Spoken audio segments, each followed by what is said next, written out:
Okay, this is a video. I installed the new lowrance HDS 12-inch live unit, and that's in addition to an HDS 12 regular unit that I had on board. Now basically these are computers, if you get right down to it.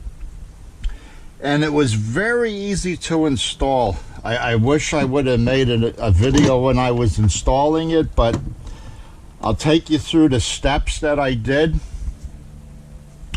So what you get is, you get this bracket to hold it, you get the unit, and you get the transducer. And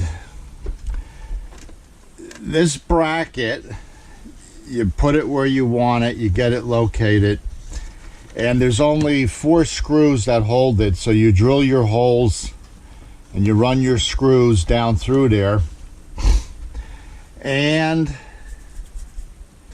you have your power line. You got one power line and you got your transducer line. So I drilled the hole through the console, and I made it big enough because I'm going to be putting radar. I'm doing a video on how to install radar. I'm going to pull the radar up through the same hole, so that's why I made it big enough. And then when I'm done, I'll put this little cover, this wire cover over it.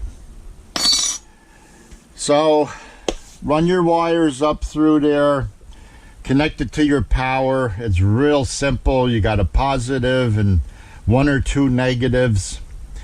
The wires for the transducer, that's already hooked up to the transducer. And this mounts right up in here on the bracket. I would have liked to have mounted it right next to this one, but you can see I already have equipment here, so that would have been kind of impossible. And that's the location of it. And these are both on the fish finding mode. I got them stopped so they don't run. You don't want to run them when you're out of the water, because depending on the transducer you have, the transducer could heat up and burn out. So I try to shut these off as much as possible on land when I have the units on. Okay, so that's it right there. It's real quick and easy.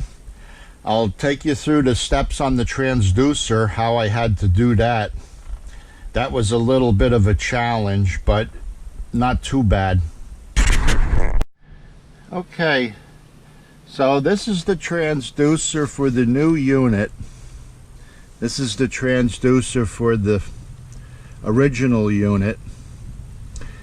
And what I do is, you want them just slightly below the hull, the surface of the hull, so they don't get airbound. And you could pick up your bottom when you're at running speeds.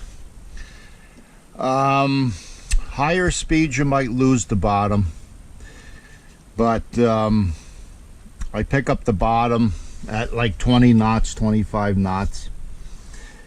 And you want this to be level. The way the boat sits in the water, you want to check your boat in the water with a level, and then you want these level with the boat. So I run a level off the bottom here, and then I come out and I make sure these are level. You don't want them at an angle forward or back at an angle backwards, because then you're going to be picking up bottom that you're not directly over.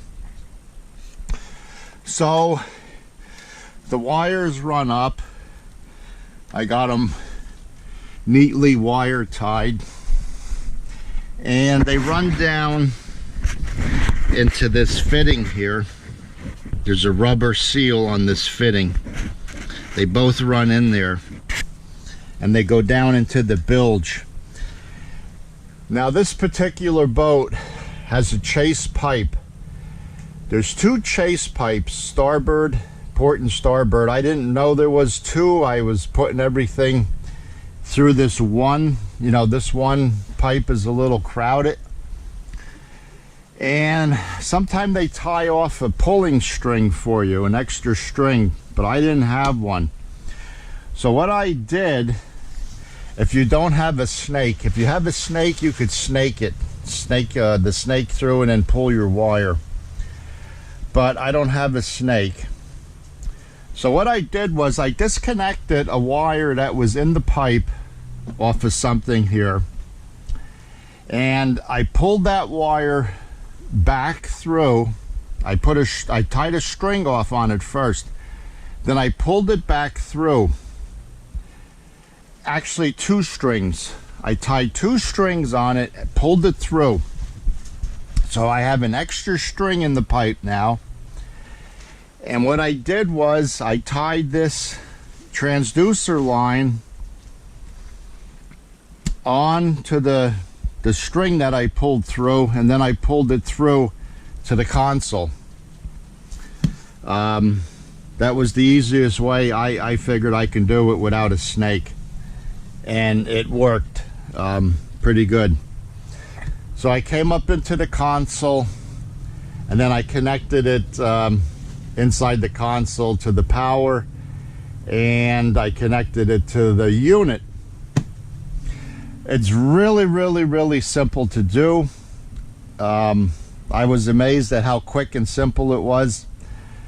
Now, the live unit is going to be taking the radar. I'm getting a radar that I'm going to install, and that's going to be going into the live unit. That's why I needed the live unit as a screen for the radar, this particular radar. And that'll be another video. But this is basically it on the transducers and the screen setup. And like I said, I'm running two of them, and I also have a through-hole transducer for the first one. I have an Airmar through-hole transducer, which gives you a very good reading. But right now we're just talking about the live unit. So that's basically how you install it. Once you get your transducer lined up, you mark off your holes and you drill your holes. I had to shim this slightly because I couldn't get this level with the adjustment here that they give you, so I had to put a small shim in there. But everything's working great. Okay, that's the installation, and like I said, I'll have a video on installing the Halo 24 dome radar. It's the newest radar they have. It's pulse compression. It's a real good radar. Thanks for watching.